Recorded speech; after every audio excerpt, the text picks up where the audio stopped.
Welcome everyone to 11:11 with Chaga Tea.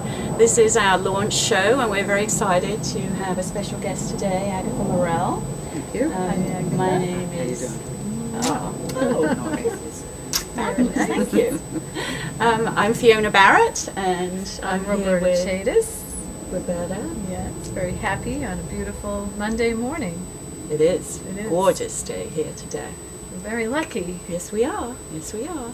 And hopefully you can see the ocean in the background. We love this spot on the porch. So we have some updates from our pre-show that we did on the weekend. We had some great feedback and we're glad that those who watched it enjoyed the show. And we want to thank Bonnie for giving us a link to some information about what our lipstick tip says about us. And Roberta and I had some fun looking into this over the weekend. Notice the change in the shape. Check mine also. Oh dear. What have I got? Let's see. Oh, we have three different shapes, which does confirm and validate that not everyone is the same. Yes. It's very interesting. Do you want to tell us? Yeah, so I determined that I'm a flat top, which means I'm to the point, I have high morals, very dependable, quick-minded, loves a challenge, and careful about appearances. Yes, hence beautiful food coaching. That must have come right out of that. And I am sharp-angled, box-curved tip, which means that I'm creative, check, Yes. enthusiastic, energetic, yes, talkative, absolutely. What was this? Loves attention, not at all. Falls in love easily, never.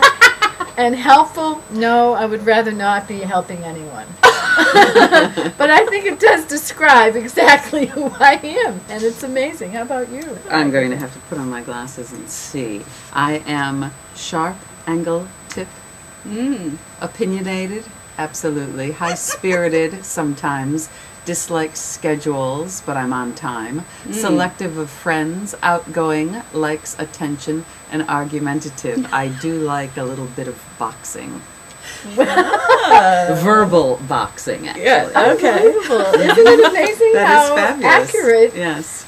the shape of your lipstick is? Yes, so thank you, Bonnie. That was really enlightening. Something we might not have ever known. I never knew know any it. of those things about myself, know it. and now I know. There you go.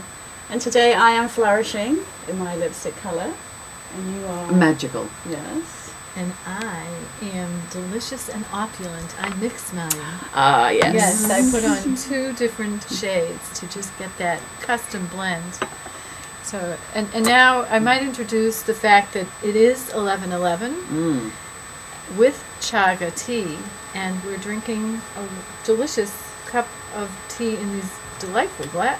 Fabulous. Yes. I thought we'd bring out some of the best china sweet. today. For Agatha, in honor of Oh, Agatha.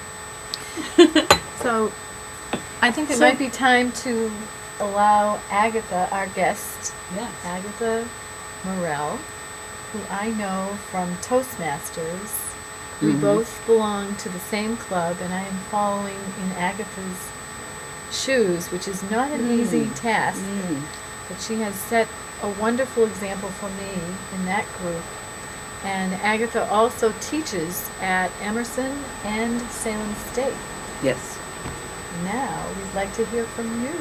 Yes, and the shoes you're following me in are those of being president of the Toastmasters Club of Beverly. And I did that last year, and before that I did 2 years of being the vice president of education.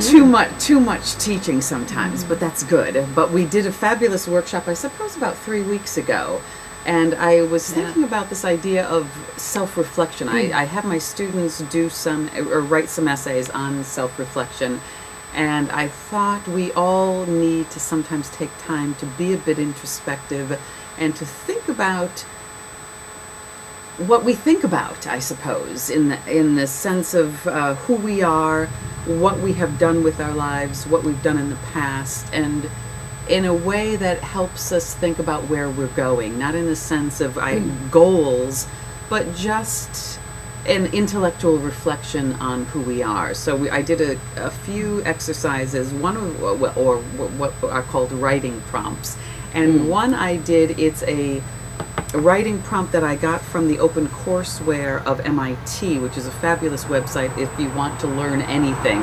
It's a place to go, and they share all of their resources, and this was an assignment through one of their English courses there, and I borrowed it, and I have borrowed it for the last several years with my classes.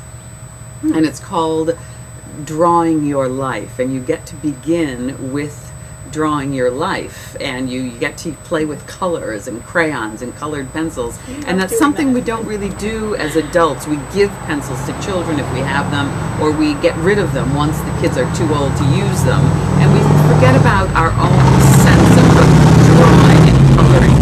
And so you draw your autobiography, and we can all show our little autobiographies, and it's not about being an artist, but it really is about just drawing those moments in your life that you think are important to you, whatever those might be, whether they're something small. I remember my penguin birthday cake, and that was cute. an important birthday for me because I got a cake shaped like a penguin. And actually, these are from 3 weeks ago, and your life changes, and sometimes the things that you think of that day were important are no longer important. And so I don't really remember what many of these things But the are. carrots and the radishes are.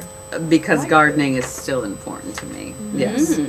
So we have the opportunity to draw, and then we take a moment that we've drawn about. So one of these momentous things in our lives, and rather than write about the moment, because oftentimes those moments in our lives we reflect about a lot. We think about the time we moved house, or a marriage, or a divorce, or the birth of the child. So we've replayed those many, many times in our minds, but what we haven't replayed is that moment before the event, those moments leading up to the event.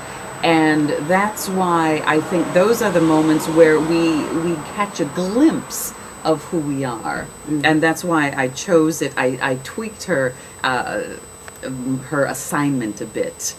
I'm sorry, MIT professor. I love the tweets. Yes, because me think and I really like that. But I thought if you wanted to read a bit of yours, either Fiona or Roberta, of what you did write. I remember what I wrote. Okay. So what did you write about? Well, I wrote about before I was getting married, and I remembered going to a coffee shop with my husband, and we wanted to be relaxed before the wedding.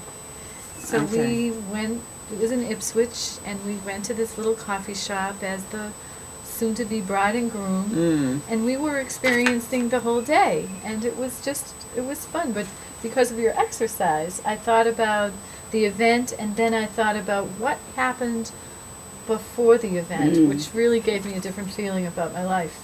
And how happy we were. Yeah, before the big event. Yeah. Yes. And what about you, Fiona? Well, I wrote about what my life was like before I gave birth, because that was such a life-changing experience for me, and I wasn't really, as much as I'd always wanted to be a mom and knew that that was in my life experience, I was not prepared at all for how that was going to change me as a person. Like having these two children 24/7, how I was before children was quite different. And you know, I worked in the fashion business. I pretty much kind of traveled and did a lot of the things that I wanted to do for me with other people. But then when children come along, it's a whole different story. Yes. And so it was actually really helpful for me to reflect on who I was before children. Yes, because you forget. Because you totally forget. Yes. Yes. That's right. That's right. That you are a person? Yeah. There was a me before children. That's right.